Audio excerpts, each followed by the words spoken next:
Good morning વિદ્યાર્થી મિત્રો, આજે આપણે ધોરણ 4 વિષય આસપાસ પાઠ 17 પાઠનું નામ છે તેજલ અમદાવાદમાં નો આગળનો અભ્યાસ કરીશું. આગળનું પાના નંબર છે 136, જ્યાં મુદ્દો છે એક નવી ચિંતા. તો તેજલ તેના મામાના ઘરે અમદાવાદ તેની માતાના ઈલાજ માટે આવે છે અને આપણે જોયું કે તેને ક્યાં ક્યાં બીક લાગતી હતી, ક્યાં ડર લાગતો હતો, તેને કેવી કેવી મુશ્કેલીઓ પડતી હતી. તો હવે આપણે એક નવી ચિંતામાં જોઈએ કે મામાએ કહ્યું કે તે મને આખું અમદાવાદ જોવા લઈ જવા માંગે છે. અહીં આસપાસ બાળકો રિવરફ્રન્ટ વિશે ખૂબ જ વાતો કરે છે. તો આપણે ચિત્રમાં જોઈ શકીએ છીએ કે રિવરફ્રન્ટનું જે ચિત્ર દેખાય છે. તો તે કહે છે કે આસપાસના બાળકો રિવરફ્રન્ટ વિશે વાતો કરે છે. તેઓ કહે છે ત્યાં મોટા મોટા કલાકારો, નેતાઓ અને ખેલાડીઓ પણ આવે છે. જો હું ત્યાં જાઉં અને કદાચ તેમને જોઉં તો, કારણ કે તેજલ ગામડામાંથી આવી છે એટલે આવું બધું તેને ક્યારેય જોયું હોય નહીં. પણ આજુબાજુના બાળકો તે કહેતા હોય એટલે મામા તેને કહે છે કે હું તને અમદાવાદ જોવા માટે લઈ જઈશ. આ દિવસોમાં મામા ખૂબ જ ચિંતામાં છે. તો તેના મામા ચિંતામાં છે. જુઓ કેમ ચિંતામાં છે. હું તેમને મને રિવરફ્રન્ટ લઈ જવા કહી શકું નહીં. છેલ્લા અઠવાડિયે કેટલાક લોકો નોટિસ લાવ્યા કે ત્યાંના લોકોએ તે જગ્યા છોડી દેવી પડશે. એટલે તેજલના મામા જે જગ્યાએ રહે છે ત્યાં નોટિસ આવી છે કે તમારે આ જગ્યા છોડવી પડશે. એટલે તેના મામા ચિંતામાં છે. આ જગ્યા સરકારી હોવાથી ખાલી કરવાની છે. તો કેમ જગ્યા ખાલી કરવાની છે? તો આ જગ્યા સરકારી છે, કારણ કે તેના મામા જ્યાં રહે છે તે વિસ્તાર કેવો છે? ઝૂંપડપટ્ટી વિસ્તાર છે. મામા કહે છે કે છેલ્લા 10 વર્ષમાં આવી ત્રીજી નોટિસ આપવામાં આવી છે. તેના મામા કહે છે કે 10 વર્ષમાં આ ત્રીજી નોટિસ આવી છે. ત્યાં જે લોકો રહે છે તેમને ઘર માટે બીજા સ્થળે જગ્યા આપવામાં આવશે. એટલે કે તે જગ્યા ખાલી કરવાની છે, એના બદલામાં બીજી જગ્યાએ જગ્યા આપવામાં આવશે. પરંતુ તે થોડે દૂર છે. મામાને આટલે દૂરથી કામની જગ્યાએ જવા માટે વધારે સમય અને નાણાં જશે. જે બીજી જગ્યા આપવામાં આવી છે ત્યાંથી તેના મામાને જ્યાં કામે જવાનું હોય તે જગ્યા દૂર છે, અને જગ્યા દૂર હોય એટલે બસ ભાડું અને રિક્ષા ભાડું પણ વધારે જાય. એટલે નાણાં એટલે કે રૂપિયા વધારે આપવા પડે. મામીને બીજા કામની શોધ કરવી પડશે. અને તેના મામી અહીંયા જ્યાં રહે છે ત્યાં નજીકમાં જ કામ મળી ગયું હતું. હવે બીજી જગ્યાએ જાય તો ત્યાં પણ એને નવું કામ શોધવું પડે. હું પણ મારી માતાને મળવા કેવી રીતે જઈશ? હજુ સુધી મારી માતા પૂર્ણ રીતે સાજી થઈ નથી. અહીંયા જ્યારે જગ્યા બદલવાની આવે છે ત્યારે કેવી મુશ્કેલી પડે છે તેની વાત કરી છે તેજલે, કે હવે આ જગ્યા અમારે ખાલી કરવાની છે.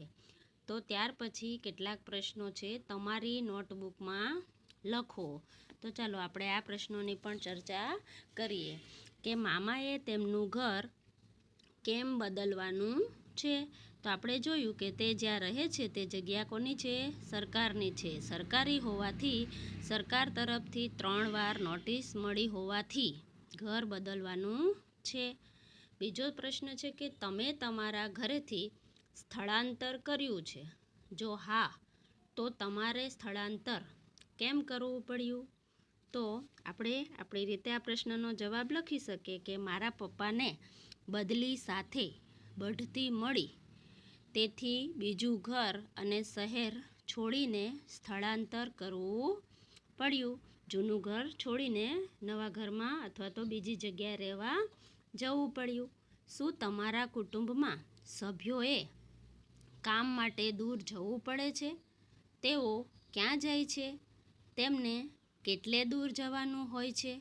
તો અહીંયા ત્રીજો પ્રશ્ન છે તમને, તેનો આપણી ચર્ચા કરીએ કે હા, સભ્યોને કામ માટે દૂર જવું પડે છે. તો તો આપણે આપણી રીતે આનો જવાબ તમે લખી શકો મૌલિક કે 30 કિલોમીટર દૂર જવું પડે છે, 10 કિલોમીટર દૂર જવું પડે છે, એ રીતે. મારા મોટાભાઈને ત્યાં કંપનીમાં બ્રાન્ચ મેનેજર છે. તો કોઈ પણ જગ્યાએ નોકરી કરતા હોય તો એ જગ્યા વિશે તમે લખી શકો, કાં તો તમારા પપ્પા વિશે, તમારા મોટાભાઈ વિશે, તમારા કાકા વિશે કે હા તેમને આ જગ્યાએ આ કામ કરે છે તેથી તેને આટલું દૂર જવું પડે છે. સમજાઈ ગયું? ત્યાર પછીનો મુદ્દો છે ચર્ચા કરો. ત્યાં હોટલ બનવાની છે, તેના કારણે મામા અને બીજા બધાએ સ્થળાંતર કરવું પડશે, એ સારું છે? અહીંયા પૂછ્યું છે કે જે જગ્યા ખાલી કરવાની છે તે જગ્યાએ હવે શું બનવાનું છે? હોટલ બનવાની છે. તો આ સારું છે? તો આપણે કહી શકીએ કે ના ના આ સારું નથી, આ બાબત યોગ્ય નથી. હોટલ જેવી મોજ શોખની વ્યવસ્થા માટે આટલા બધા લોકોને હેરાન કરીને સ્થળાંતર કરાવવું તે યોગ્ય ન કહેવાય. બીજું છે પ્રશ્ન કે તેનાથી કોને ફાયદો થશે? તો આપણે કહી શકીએ કે તેનાથી સરકાર અને હોટલ બનાવનારને ફાયદો થશે. કોને મુશ્કેલીનો સામનો કરવો પડશે? આગળ તમને પૂછ્યું છે કે કોને મુશ્કેલીનો સામનો કરવો પડશે? તો વસ્તીના લોકોને મુશ્કેલીનો સામનો કરવો પડશે. ત્યાં જે રહેતા હોય એને જગ્યા ખાલી કરવાની હોય તો તેને કેટલી મુશ્કેલી પડે તે આપણે કહી શકીએ છીએ કે વસ્તીના લોકોને સામનો વધારે કરવો પડે. આગળનો પ્રશ્ન છે તેજલના મામાની જેમ કોઈ મુશ્કેલી પડી હોય તેવા લોકોને તમે જાણો છો? વર્ગમાં તેના વિશે વાત કરો.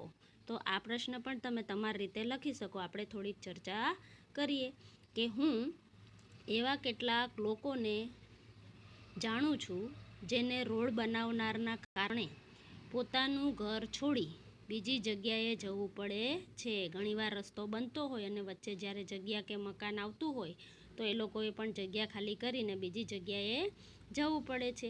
બીજી જગ્યા માટે તેમને ઘણી તકલીફ પડી હોય છે, પરંતુ સરકાર દ્વારા મળેલ મદદથી તેમને પોતાના નવા અને સારા ઘર બનાવ્યા હતા.